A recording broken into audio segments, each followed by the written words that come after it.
হাসপাতালের বেড থেকে ছবি পোস্ট। নবনীতা দাসের কি হয়েছে? বিস্তারিত জানতে ভিডিওটি দেখুন।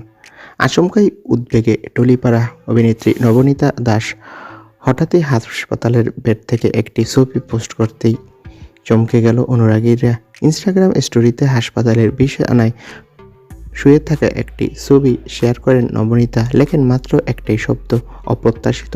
আর এই একটি শব্দই যেন হাজার প্রশ্ন তুলে দিল।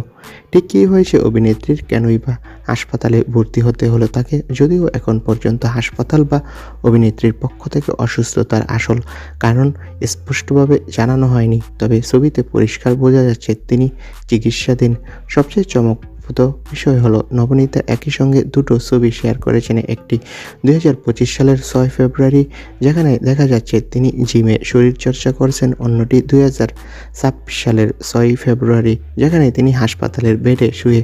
এই দুটো ছবির তুলনা দেখে অনুরাগীরা আরও বেশি ভেঙে পড়েছেন।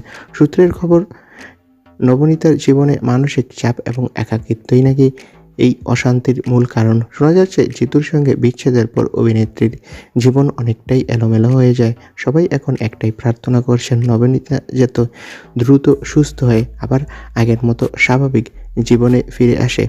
তো বন্ধুরা, তোমরা সবাই তার জন্য প্রার্থনা করো। ধন্যবাদ।